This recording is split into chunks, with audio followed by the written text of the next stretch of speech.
안녕하세요. 그림에 관한 모든 수다, 한양수다인입니다.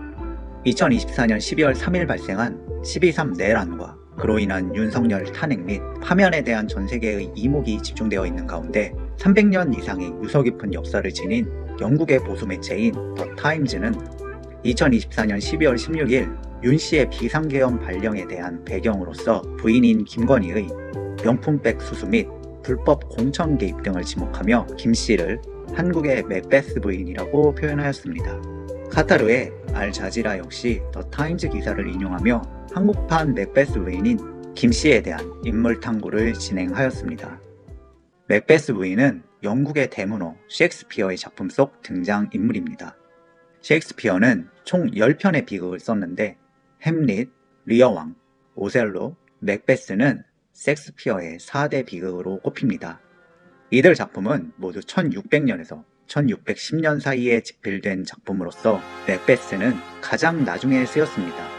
맥베스는 권력과 정치에 대한 인간의 추악한 야망이라는 주제의식이 분명하게 드러나는 작품입니다. 왕족이자 군인인 주인공 맥베스는 광야에서 3명의 마녀들에게 왕이 될 운명이라는 예언을 듣게 됩니다. 그는 그 예언을 자신에게 가장 가까운 사람에게 털어놓습니다.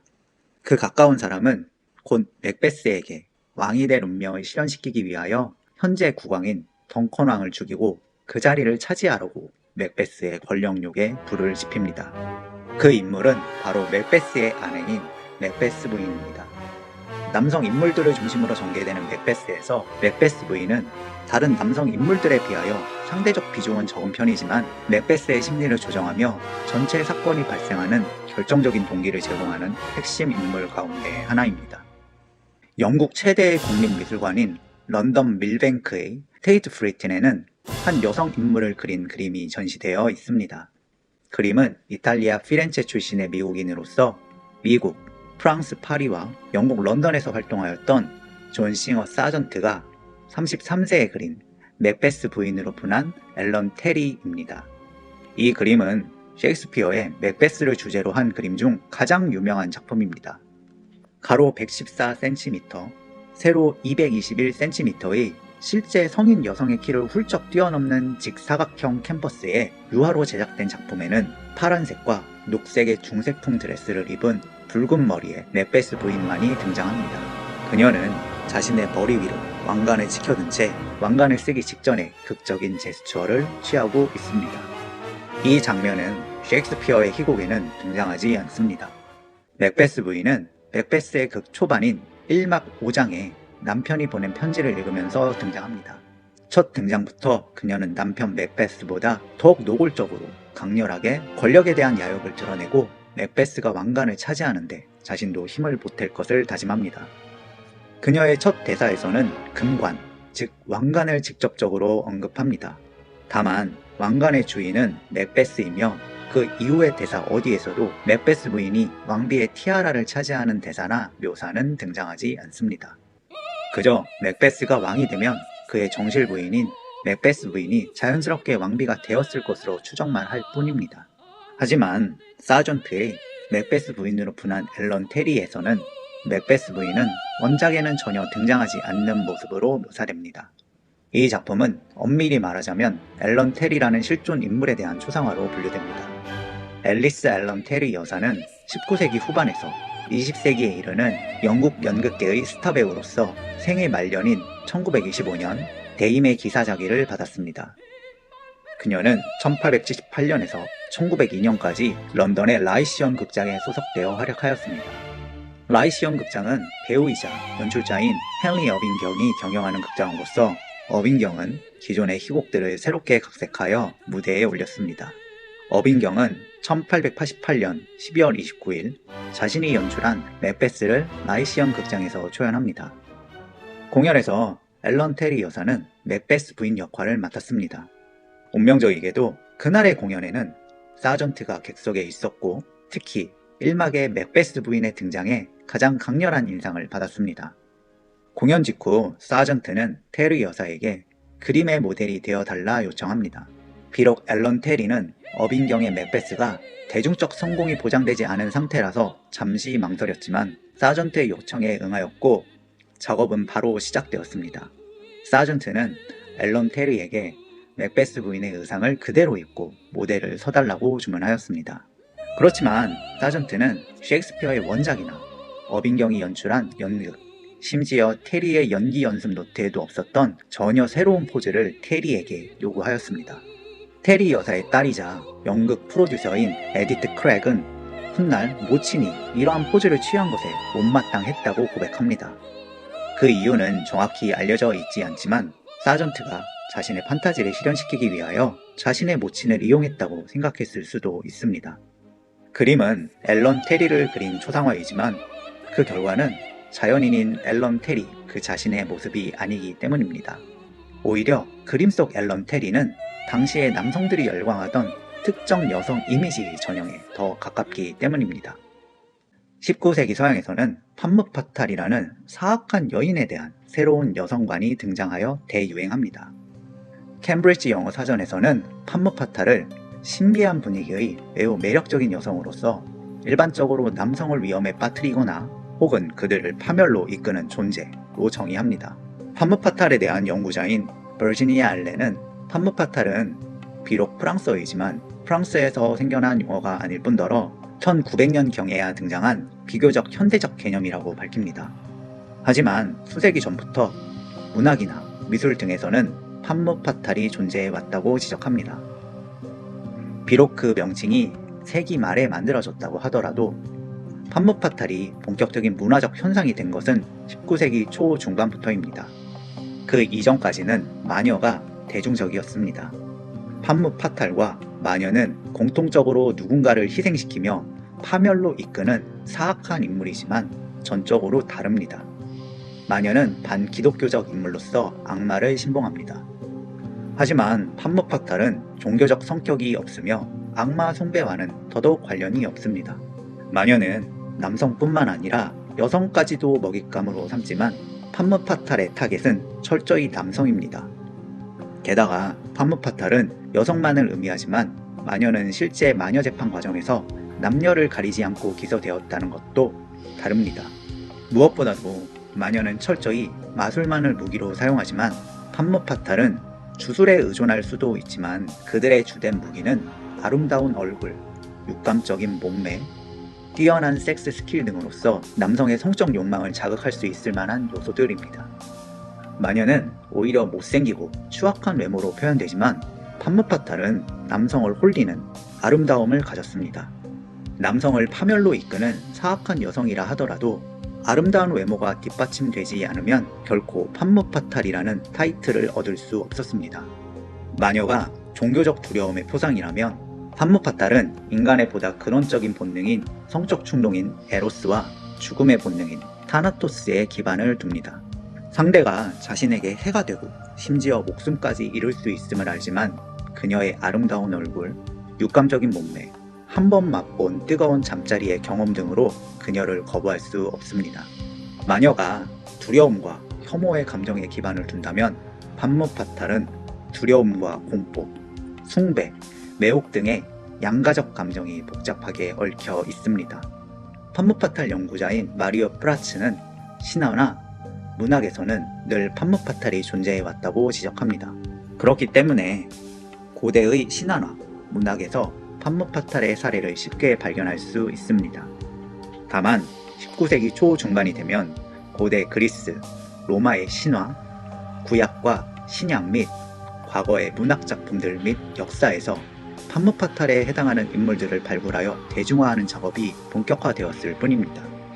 고대 그리스, 로마 신화는 판무파탈 발굴에 있어서는 일종의 금광과도 같았습니다. 마술을 써서 인간을 짐승으로 만들어 부렸다는 키르케, 살인으로 이아손을 차지하였지만 이아손의 배신으로 자신과 이아손 사이에서 태어난 두 아들들까지 살해한 광기를 보여준 메데이아, 아름다운 목소리로 뱃사람들을 유혹한 후 그들을 잡아먹는 반인반수 혹은 인어인 사이렌 등이 이 시기에 새롭게 발굴된 고대 신화 속 판무파탈입니다. 심지어 뱀의 머리카락을 하고 흉측한 얼굴을 한 괴물로 알려져 있던 메두사는 이 시기에 이르러 비록 머리카락은 살아있는 독사이며 그녀와 눈이 마주치는 모든 것이 돌로 변한다는 건 변하지 않았지만 아테나 여신의 저주를 받기 이전처럼 아름다운 얼굴은 그대로 유지한 미인인 괴물로 설정이 바뀌게 되었습니다.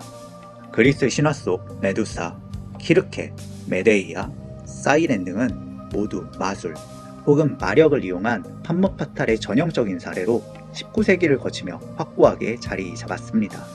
성경은 판무파탈에 대한 또 다른 원천이었습니다. 데릴라는 구약 성서에 등장하는 대표적인 판무파탈이 되었습니다. 바리새인인 데릴라는 유대인들의 영웅인 삼손을 아름다운 얼굴과 뛰어난 춤사위로 유혹하여 삼손의 힘의 원천을 알아내어 삼손의 힘을 제거한 후 그를 바리새인들에게 넘깁니다. 삼손은 두 눈이 멀게 되었고 바리새인들의 축제날 데릴라는 삼손 및 여러 바리새인들과 함께 죽음을 맞이합니다. 신약에서는 헤로디아 왕비의 딸인 살로메가 19세기에서 20세기를 거치는 동안 선풍적인 인기를 얻었습니다. 그녀는 의붓 아버지 헤로데 왕을 춤으로 유혹한 후 왕에게 세례자 요한의 차명을 요구하여 세례자 요한을 죽음으로 내몬 악녀로 알려졌습니다. 데릴라와 살로메는 마술을 이용하지는 않았지만 자신의 성적 매력을 앞세워서 남성을 파멸시킨 현대적 의미의 판무파탈에 가까운 인물들입니다. 고대 그리스의 헬레네는 트로이 전쟁의 원흉으로서 결국 트로이를 멸망에 이르게 한 신화 속 인물이자 실존했을 것으로 여겨지는 인물입니다. 이집트의 마지막 왕조인 프톨레마이오스 왕조 마지막 군주 클레오파트라 7세, 일명 클레오파트라는 실제 역사 속의 대표적인 판무파탈로 인기를 끌었습니다. 이들 역시 여성으로서의 치명적인 아름다움으로 인하여 남성 혹은 국가를 위험에 빠뜨린 인물이라는 공통점을 가지고 있습니다. 문학에서 발굴된 대표적인 판무파탈이 맥베스 부인입니다. 맥베스는 집필된 이래로 이미 영국 사회에서 권력에 눈이 먼 사악한 여인의 전형으로 널리 알려졌습니다. 이후 셰익스피어의 문학이 유럽 전역에서 인기를 얻고 급기야 셰익스피어의 문학작품을 좋아한 당대 최고의 오페라 작곡가인 베르디가 셰익스피어의 원작을 기반으로 한 오페라 맥베스를 1847년 발표함에 따라 맥베스의 인기는 더욱 높아졌습니다. 당연히 극중 주요 빌런 중 하나인 맥베스 부인 역시 사악한 악녀로 주목받았고 문학 속 대표적인 판무파탈 캐릭터로 부상하게 되었고요. 외국 출신으로 약 100년의 시차를 두고 영국에서 활동하였던 두 미술가의 작품들을 비교하면 19세기 중 후반을 지나면서 맥베스 부인이 단순히 사악한 악녀에서 판무파탈로 진화했음을 파악할 수 있습니다. 스위스 출신으로 18세기 말, 19세기 초반 영국 화단의 대가로 평가받는 푸젤리는 최소 2차례 이상 맥베스 부인의 모습을 그렸습니다. 1784년에 그린 맥베스 부인에서 맥베스 부인은 한 손에 횃불을 들고 잠옷 차림으로 어리나간 표정으로 어딘가를 향하는 모습입니다. 이 장면은 맥베스 부인이 왕비가 된 이후 밤마다 목류병에 시달리고 하인들은 그런 맥베스 부인을 공포스러운 눈빛으로 지켜보는 모습입니다. 푸젤리는 1812년에 맥베스를 주제로 한 또 다른 작품인 단검을 쥐고 있는 맥베스 부인을 완성합니다. 이 장면은 2막 2장에서 맥베스가 던컨 왕을 자신의 성으로 초대한 후 왕을 살해한 직후 아내의 침실을 찾아온 장면입니다. 두 작품 모두 셰익스피어의 원작에 직간접적으로 등장하는 장면으로서 1812년의 작품이 보다 더 으스스하고 그로테스크한 분위기입니다. 둘 다 맥베스 부인이 그림의 중요한 인물로 등장하지만 두 그림 속 맥베스 부인은 치명적인 성적 매력을 지닌 여인의 분위기와는 거리가 멉니다. 특히 1812년 작품에서 맥베스 부인은 레브리코의 훅 꺼진 눈, 회색빛의 윤기 없는 창백한 피부로 표현되어 우리에게 익숙한 마녀의 모습에 더욱 가깝게 표현되어 있습니다. 푸젤리의 작품에서 맥베스 부인은 판무파탈보다는 그저 사악한 마녀 같은 여인 혹은 자신의 죄로 인해 파멸해가는 존재로 비칠 뿐입니다. 반면 사전트가 1889년에 완성한 그림 속 앨런 테리 혹은 맥베스 부인은 눈부시게 아름다운 모습입니다. 화려한 드레스에 윤기 나는 길고 탐스러운 붉은색 머리카락, 오밀조밀하면서도 붉은 입술, 하얗지만 광이 나는 매끈한 피부, 날씬한 허리선은 푸젤리 속 맥베스 부인의 외양과는 확연히 다른 거부할 수 없는 치명적인 매력을 지닌 아름답지만 위험한 여인으로 등장합니다. 앨런 테리라는 배우를 통하여 맥베스 부인이 문학작품 속 대표적인 판무파텔의 하나라는 이미지를 분명하게 각인시켜주고 있습니다. 물론 맥베스 부인으로 분한 앨런 테리는 노골적으로 판무파탈을 구현하려는 목적의 작품은 아닙니다. 사전트는 초상화가로서 이 작품의 제목을 분명히 맥베스 부인으로 분한 앨런 테리로 밝히며 이 작품이 초상화임을 밝힙니다. 실제로도 이 작품은 늘 앨런 테리와 연결되어 초상화의 관점에서 이해되어 오곤 했고요. 하지만 이 작품을 온전히 초상화로 보기에도 무리가 있습니다. 앨런 테리를 통하여 사전트는 자신이 생각한 판무파탈로스의 맥베스 부인을 현실화하였다고 볼 수 있습니다. 그렇기 때문에 초상화지만 초상화가 아닌 문학을 기반으로 한 역사화 혹은 인물화라고 볼 수 있겠습니다. 사전트가 초상화이지만 모델이 되는 실존 인물에게 실제 모습이 아닌 미술가가 생각하는 역할에 따라 캔버스 앞에 서도록 요구한 건 이번이 처음이 아니었습니다. 사전트는 파리에서 활동하던 1884년 마담 X를 대중에게 공개합니다. 비록 공개적으로 그녀가 누구인지 밝히지 않았지만 그림이 공개된 직후 거의 대부분은 그녀가 피에르 고트로임을 알아챘습니다. 그녀는 당시 파리 화류계의 주요 인물이었으며 여러 인사들이 그녀와 깊은 관계였기에 그녀가 그림에 등장하는데 심기가 불편해졌습니다. 뿐만 아니라 그녀가 누구인지 모르더라도 실제 사전트의 그림 속 여인은 상복을 연상시키는 온통 검은색 의복에 시체를 연상시키는 지나치게 창백한 피부는 마치 시체를 그린 것 아니냐는 논란까지 불러일으켰습니다. 마담 X 속 피에르 고트로는 특정 캐릭터를 연기하는 것은 아니지만 완성된 그림은 피에르 고트로에 대한 초상이라기보다는 화가에 의하여 재창조된 상상 속 인물에 가깝습니다. 이는 몇 년 후 앨런 테리를 그렸지만 인간 앨런 테리가 아닌 맥베스 부인의 페르소나를 연기하는 엘렌 테리를 그린 맥베스 부인으로 분한 앨런 테리로 절정에 달합니다. 하지만 맥베스 부인으로 분한 앨런 테리는 마담 X와 확실히 다릅니다. 마담 X 속 고트로는 무표정으로 어떠한 감정도 읽을 수 없지만 맥베스 부인으로 분한 앨런 테리에서 앨런 테리는 피보다 더 새빨간 입술, 그 사이로 살짝 벌어진 두 입, 커다란 두 눈과 지나치게 확장된 동공 등으로 사람들에게 그녀가 불같은 욕망의 화신이라는 인상을 전달합니다. 그녀의 표정에서는 권력에 대한 광기, 왕국의 실제 주인이 될 자신에 대한 벅찬 환희와 기쁨, 설렘, 이와 대비되게 주체할 수 없는 과욕으로 인한 불안한 감정마저도 읽을 수 있습니다. 셰익스피어의 원작, 헨리 어빙경이 연출한 연극, 심지어 베르디의 오페라에서도 찾을 수 없는 장면 속 맥베스 부인을 앨런 테리에게 요구함으로써 엄청난 권력욕의 화신인 사악한 판무파탈로서 맥베스 부인을 훌륭하게 시각화합니다. 맥베스 부인은 그녀 스스로 왕위에 오르는 인물이 아닙니다. 남편이 권력을 잡도록 부추기고 남편이 권력을 잡도록 뒤에서 조정하여 남편이 왕이 되자 그녀는 그에 합당하는 왕비의 자리를 자연스럽게 얻게 되었습니다. 왕비의 자리는 자신의 남편이 왕위를 정식으로 계승하였을 때 수동적으로 얻게 되는, 엄밀하게 말하자면 남편인 왕에 의하여 부여받는 자리입니다. 이러한 역학관계는 프랑스 신고전주의의 걸작인 ዣ크 루이 다비드의 대작 나폴레옹의 대관식에서 분명히 드러납니다.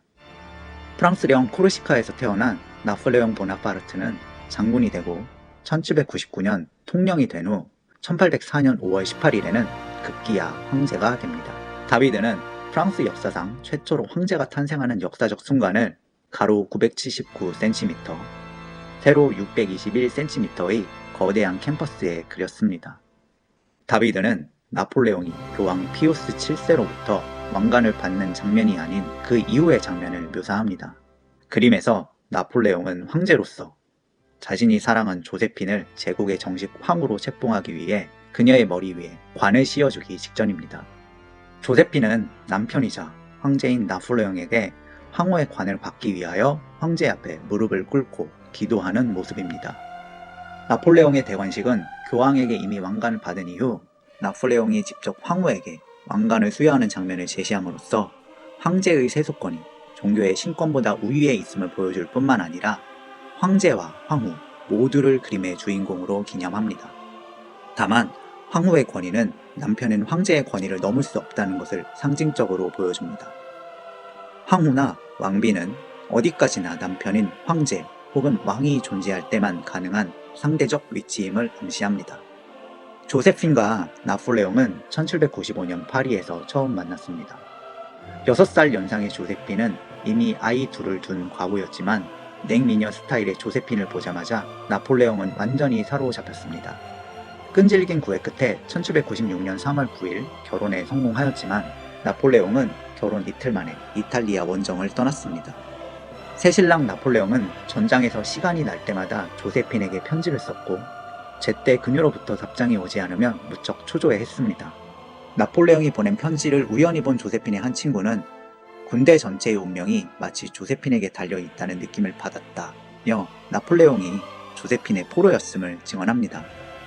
후대 평론가들은 조세핀에 대한 사랑이 나폴레옹의 해외 원정과 황제 즉위의 주된 원동력이었다고 평가합니다. 조세핀은 남자를 사로잡는 완벽한 기술을 잘 알고 있는 듯 온갖 애교와 교태를 부리다가도 언제 그랬냐는 듯 싸늘하게 반응하며 나폴레옹을 쥐락펴락하는 밀당의 고수였다고 합니다. 나폴레옹은 그런 그녀에게 완전히 빠졌고 그런 조세핀을 완전히 소유하기 위하여 그녀에게 자신이 선사할 수 있는 모든 것, 권력자로서의 모든 것을 갖다 바치고자 하였습니다. 실상은 이러했지만 다비드가 그린 나폴레옹의 대관식 속 황후 조세핀은 황제 나폴레옹으로부터 그 권위를 부여받는 인물, 아무것도 모르는 순진하고 성스럽고 순결한 여인처럼 묘사되고 그저 겸허히 황제가 수여하는 황후의 관을 황제로부터 무릎 꿇고 받으려는 모습입니다. 실제 황제 위에 군림하는 권력의 정점에는 조세핀이 있었지만 그림에서는 이러한 사실이 전혀 부각되지 않습니다. 한 남성의 권력욕을 자극하고 그를 자신의 수중에서 좌지우지하고 권력의 정점에 오른 남편을 오히려 실제로 지배함으로써 온갖 사치를 즐긴 조세핀은 나폴레옹의 흥망성쇠에 깊이 연관된 인물로서 판무파탈이었다고 해도 틀리지 않을 겁니다. 그렇지만 사전트의 그림에서 앨런 테리가 재현한 맥베스 부인은 조세핀과 다른 유형의 판무파탈의 모습으로 등장합니다. 둘 다 남성이 최고 권력을 갖도록 남성의 권력욕을 자극하고 실제로 권력을 잡은 남편을 이용하여 권위를 얻습니다.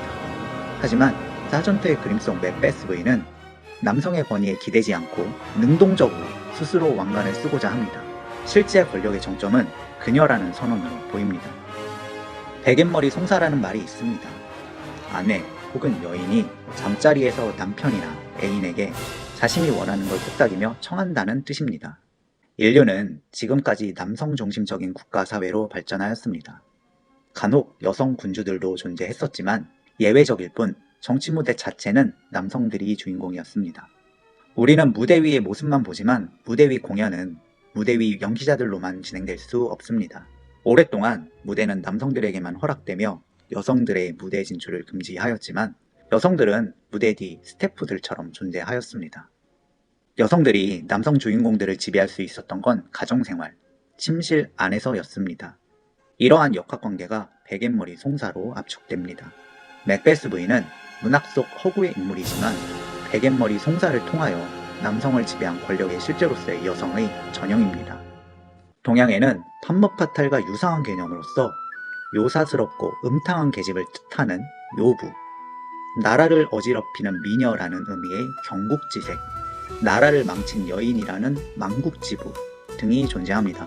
이들은 모두 남성을 이용하여 남성 개인, 더 나아가 나라를 위태롭게 하는 사악한 여인들을 가리킵니다. 중국 상나라의 달기, 주나라의 포사, 당나라 현종의 후궁 귀비 양씨, 청나라의 서태후, 클레오파트라, 조선시대 연산군의 후궁 후경 장씨, 본명 장녹수, 인조의 후궁 귀인 조씨 등은 요부, 경국지색 혹은 망국지부의 아이콘입니다.